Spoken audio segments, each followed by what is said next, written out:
de la salle Blanchin pour cette réunion publique que Dominique Bécard, tous les sympathisants et militants de CAP 21, de l'UDF et du mouvement démocrate et moi-même organisons dans le cadre de cette élection législative qui se déroulera, donc, comme vous le savez, ce dimanche 10 juin et le dimanche suivant, 17 juin. Alors, je suis Michael Lauzière, je suis le candidat suppléant de Dominique Bécard-Roger. Tout à l'heure, je me présenterai un peu plus longuement, pas trop, parce que c'est pas moi la vedette principale. Mais avant tout, je voulais saluer les personnalités qui sont présentes parmi nous.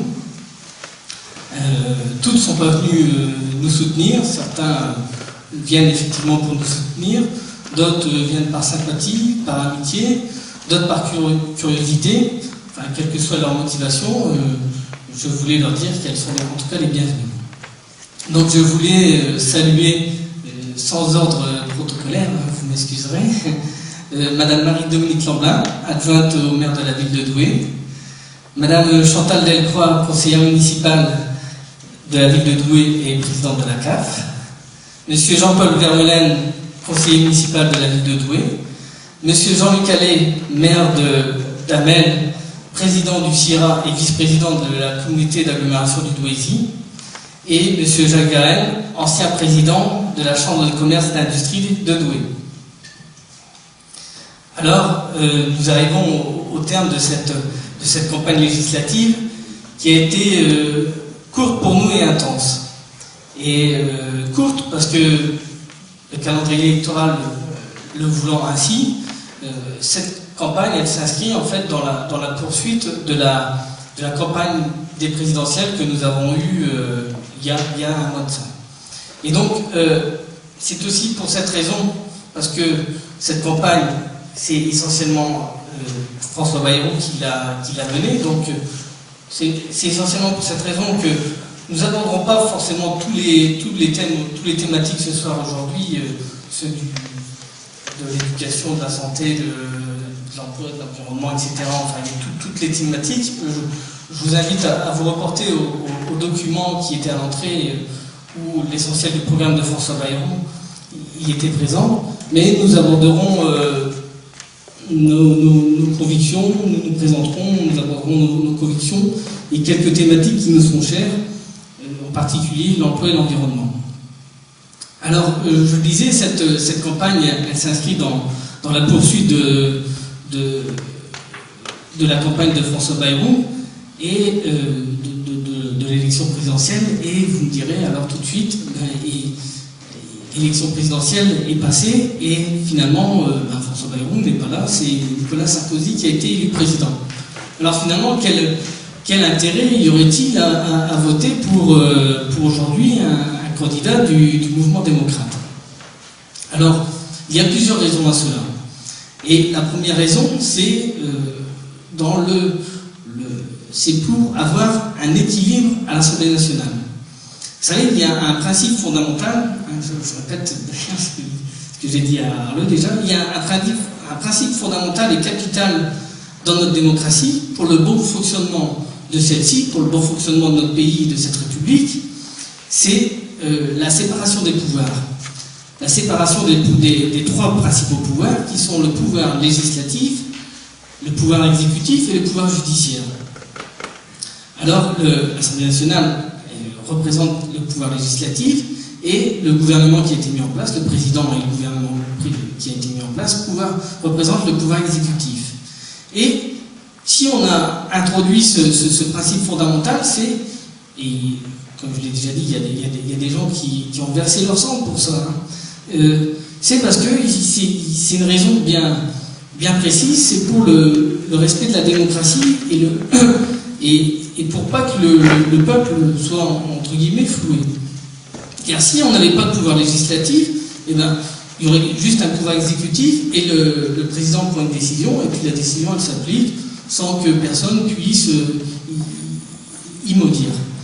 Et l'Assemblée législative, elle est là justement pour dire quelque chose sur les décisions qui sont prises par le gouvernement. Le gouvernement propose des projets de loi Ces projets de loi sont soumis à l'Assemblée nationale, qui est en fait le représentant des peuples, du peuple, et cette Assemblée nationale, elle joue un rôle de débat, elle débat de la loi, et c'est elle qui peut la fléchir, l'amender, la modifier, l'accepter, et donc c'est très important. Et pour qu'il y ait un débat cohérent et intelligent, il faut que toutes les différences, toutes les sensibilités différentes, toutes les personnes avec des gens différents soient représentées à l'Assemblée nationale. C'est très important qu'il y ait on va dire des sons de cloche différents à l'Assemblée nationale pour dire, bah tiens, telle mesure, oui, effectivement, elle est intéressante, il faudrait la modifier, l'amender, telle proposition, on pourrait l'améliorer, et ou attention, celle-là, sur mon territoire, elle risque de menacer, je ne sais pas, telle entreprise, tel secteur d'activité, etc. Et donc c'est pour ça qu'à l'Assemblée nationale, il faut des représentants vraiment des gens qui nous représentent dans toutes les sensibilités, et la sensibilité du mouvement démocrate, elle n'est pas minime, puisque François Bayrou a quand même fait 18% à l'Assemblée nationale, à l'élection présidentielle. Et donc, c'est la première raison pour laquelle il faut que ce soit Dominique qui soit élu, pour qu'elle puisse faire remonter, pour qu'elle puisse donner un son différent à l'Assemblée nationale. Et en même temps, il faut aussi, à mon sens, il faut qu'à l'Assemblée nationale, on ait des gens aussi qui apportent des compétences, qui apportent un plus. Et Dominique Carroger, quand elle se présentera tout à l'heure, vous verrez que c'est une spécialiste de l'environnement, c'est une spécialiste de l'emploi, et finalement, c'est les deux thématiques les principales pour l'avenir de notre pays. Il n'y a personne qui contestera aujourd'hui, et donc vraiment, elle apportera un plus. Elle ne sera pas une... vous savez, je vais faire des allusions à nos concurrents sans les citer. Elle ne sera pas une politique politicienne, et elle ne sera pas quelqu'un qui soit placé et qui n'a pas les capacités d'être député. Ce sera vraiment quelqu'un qui représente une sensibilité et qui saura défendre sur les projets d'emploi et d'environnement. Et puis il faudra donc, ça c'est la deuxième raison, et il faut donc respecter un équilibre. Et la troisième raison, c'est que sur notre circonscription, il n'y a pas un candidat mieux placé qu'elle. Parce qu'elle connaît bien le Douaisis, l'urbain, et elle connaît très bien l'Arlesie, le rural. Et cette circonscription, elle a cette particularité d'avoir deux facettes, une facette rurale et une facette urbaine. Et là, si vous regardez les candidatures, il n'y a personne aujourd'hui de mieux placé qu'elle qui connaît mieux ces problématiques-là. Donc c'est pour ça qu'il faut absolument que Dominique soit élue ce dimanche. Donc je vous invite à voter pour elle et à convaincre tout votre entourage pour voter pour elle. Donc c'est la première problématique que je voulais vous citer. Rapidement, je vais me présenter avant de céder la parole. Donc je disais que j'étais Michael Lauzière, j'ai 38 ans, je suis douaisien, pur douaisien, directeur d'un groupement d'employeurs. Alors, et j'ai pris l'habitude aussi de présenter le groupement d'employeurs, parce que souvent on me dit qu'est-ce que c'est qu'un groupement d'employeurs. Donc je vais vous présenter rapidement ce qui est un groupement d'employeurs. Ce sont des structures qui ont été créées dans l'agriculture pour permettre aux travailleurs saisonniers de cumuler différents emplois et en ayant un seul emploi et un seul contrat de travail. Parce que donc dans l'agriculture, il y avait des saisonniers qui faisaient, je vais dire une bêtise, 4 mois dans la récolte des betteraves, puis 4 mois dans les artichauts, puis 4 mois dans les vendanges. Et puis ces gens-là travaillaient toute l'année, donc ils enchaînaient comme ça les saisons, ils venaient l'année, ils faisaient le même cycle l'année d'après. Et donc finalement ces gens-là, au regard de la législation sociale, ils avaient un CDI à temps plein, mais ils n'avaient pas le bénéfice de ce type de contrat.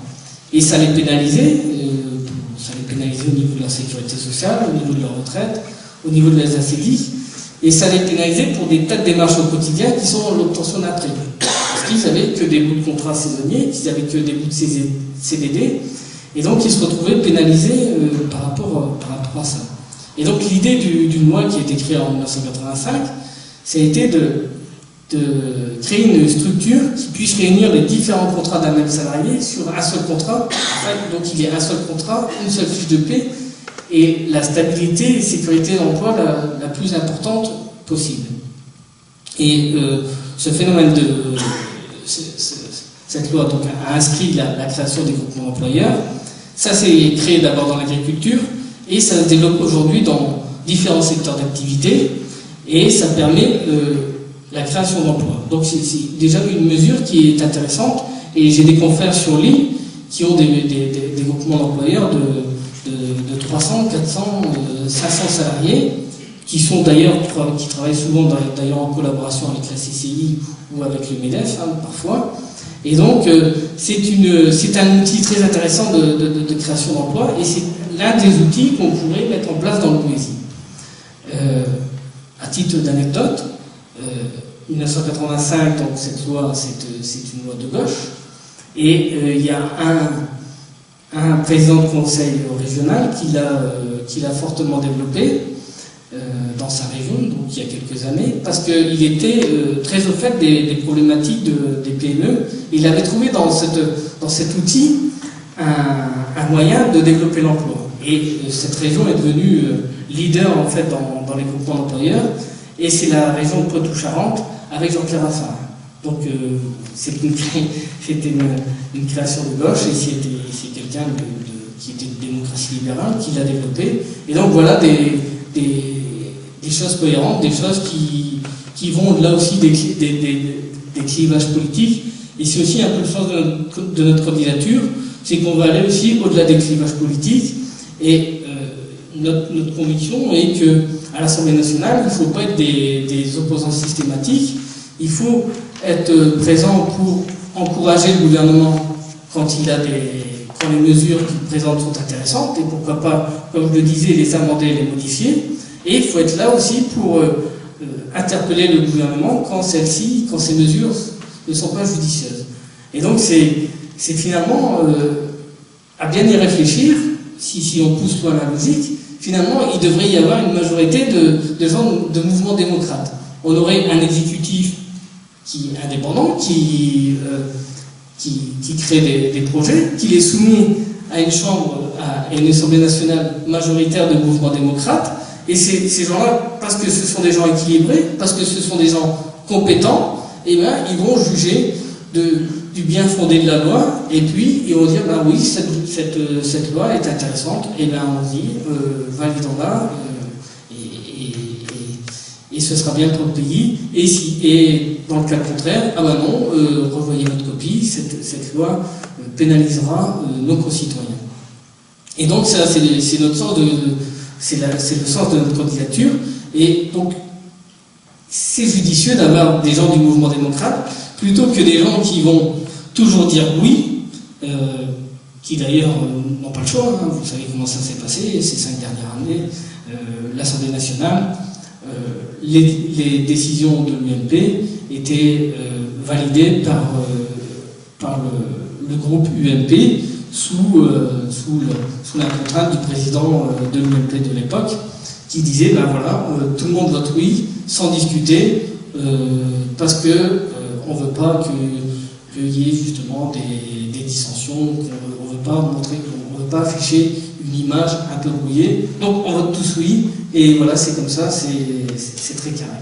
Et d'un autre côté, c'était très caricatural, on voyait une opposition qui était toujours systématiquement dans le non. Alors, ils trouvaient, ils argumentaient des heures et des heures pour dire que non, il ne fallait pas cette loi-là, non.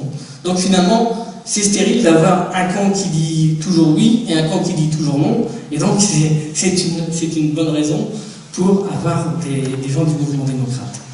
Et donc, voilà pourquoi il faut voter pour Dominique ce dimanche, Mais maintenant, je vais